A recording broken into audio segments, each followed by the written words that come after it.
Kring, di atas kursi kebesarannya, Raka meraih gagang telepon berwarna putih miliknya. Jenis telepon tanpa kabel estetika ala kantoran yang masih eksis sampai sekarang. Bedanya semua panggilan memakai wireless fidelity. Hyun, siapanya? Ia tahu nomor sahabatnya lah yang memanggil. Gimana kabar kah? Baik, jawab singkat Raka. Matanya menyambangi berkas laporan keuangan dari beberapa perusahaan anakannya. Queen trending topik kah? Kau mendengarnya? Raka menyandar dengan sebelah tangan yang mengusap bibirnya. Tentu saja, Irene yang memberitahuku. Ji Irene ialah putri Hyunki, adik kandung John. Irene sehat? Tanya Raka, mereka sering bertemu saat melakukan hubungan kerjasama. Sehat? Lalu John? Sudah mulai masuk sekolah bukan? Sambung Raka kembali.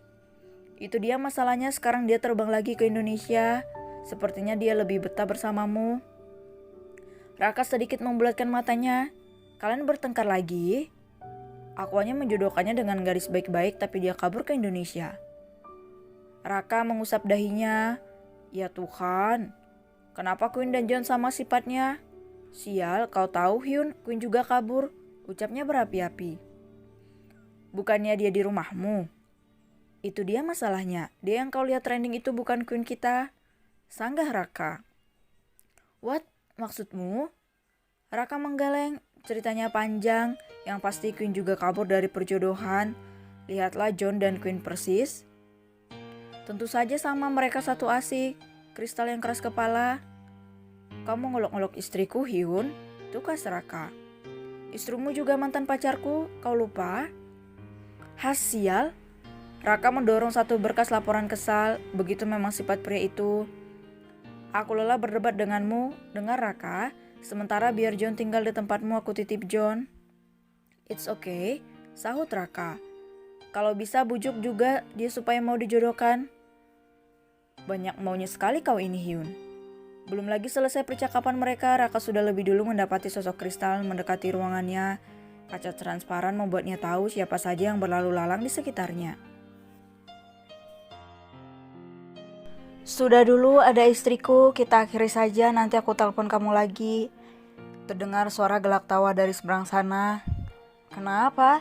Apa kau takut Kristal merindukanku? Berisik. Bruk. Raka menutup teleponnya sepihak, bukan Raka jika tidak cemburu. Tentu saja Hyunki masih menjadi alasannya. Kristal membuka pintu lalu masuk, wajah Raka sudah seperti laki-laki yang terciduk selingkuh. Kamu macam-macam padaku Raka sayang, sindirnya. Tidak, geleng Raka dengan bibir yang melebar. Lalu, Raka bangkit dari duduk meraih pinggang istri kesayangannya. Hyunki yang menelponku, kamu merindukannya? Kristal tersenyum kecil. Oh, jadi karena itu. Raka segera mengakhiri percakapannya. John akan datang lagi, dia juga kabur dari Hyun karena perjodohan. Jelas Raka. Kristal mendengus. Ya Tuhan, apalagi ini? Setidaknya John punya kita kan. Dia saat begini, dia lari pada kita, tapi Queen, dia kabur ke tempat yang tidak seharusnya.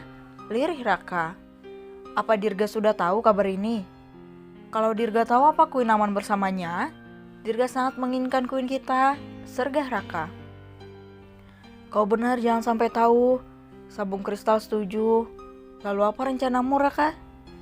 Tunggu sampai Queen sendiri yang pulang untuk kembali ke kehidupan lamanya. Dia menantang Raka Rain dan harus mendapat pelajaran yang setimpal. Cetus Raka.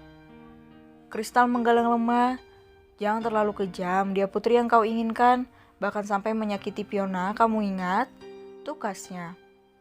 Ya Tuhan sayang, aku ingat dan selalu ingat akan hal itu. Kenapa harus terus dibahas? Sanggah Raka.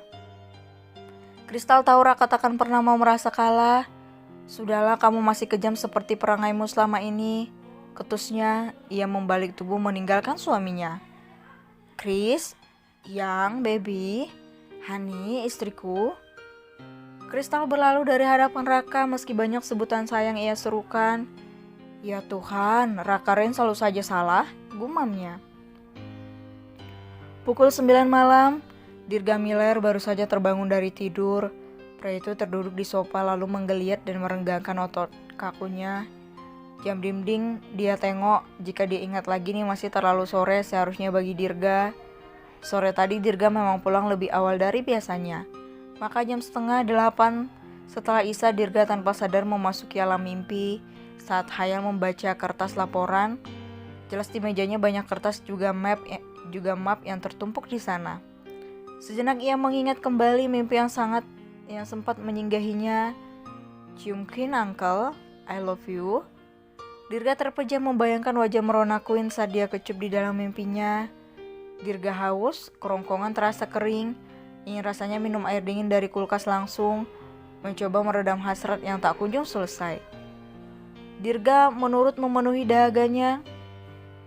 Ia bangun dari tempat melangkah tidak seimbang menuju pintu keluar. Mata masih rajin Dirga kucek. Berat rasanya menarik handle. Klak. Dirga buka pintu sering dengan keluarnya dirinya. Oh ya? Seketika itu juga matanya disambut oleh raga seksi Queen yang berjalan mundur menuju padanya. Pakaian mini masih menjadi pilihan terbaik Queen untuk bersih-bersih. Ya setidaknya pemandangan ini seperti pembantu seksi yang ada di novel-novel. Murni? Dirga menegur. Tapi Queen tengah mengepel lantai sambil bernyanyi vals. Ada handset bluetooth yang Queen kenakan. Murni? Pantat gadis itu mundur semakin dekat dengan dirinya. Hah? Dirga memejamkan mata. Kalau gundukan padat itu menyentak paha miliknya. Sementara punggung Queen menekan bagian terlarangnya. Murni? Teriaknya geram. Queen membalikkan tubuh spontan menatap kejut pada pria itu. Maaf tuan, Murni gak lihat ada orang di belakang, ucapnya. Ya Tuhan, keluh Dirga ingin menelan Salipa berusaha sabar dan tidak melanjutkan terbangunnya sang junior yang akhir-akhir ini mudah sekali merengek. Tuan kenapa? Queen penasaran. Tidak apa-apa, gelang Dirga. Tapi tuan muda tidak terlihat baik-baik saja loh itu. Wajah Dirga menyemu merah. Ya, dia bangkit karenamu. Dan aku yang repot sekarang. Dirga mengerling arah miliknya sendiri. Apanya? Cecar Queen lalu lirikan mata Dirga membuat Queen paham dengan maksud pria tampan itu. Hah? Queen ternganga sambil menutup mulutnya. Ya Tuhan, itu. Pandangan Queen mengarah pada area yang menonjol karena tersentak oleh punggungnya barusan. Dirga melebar senyum geram menikmati sesuatu yang menegang tak mau hilang. Aku kira tadi, cuma handle pintu. Queen menyengir kikuk. Apa menurutmu handle pintu sebesar itu? Hah? Queen kembali berekspresi terkejut. Iya sih, ini terlalu ekstrim untuk ukuran handle pintu. Kacau, kenapa aku harus membayangkan sebesarnya? Gimana kamu mau memastikan Murni? Tawar Dirga seraya mendekat. Queen mundur. Enggak, teriaknya lalu berlari. Brooke, au. Sebelum pergi, Queen melemparkan tongkat pel tepat mengenai milik Dirga. Astaga, Murni.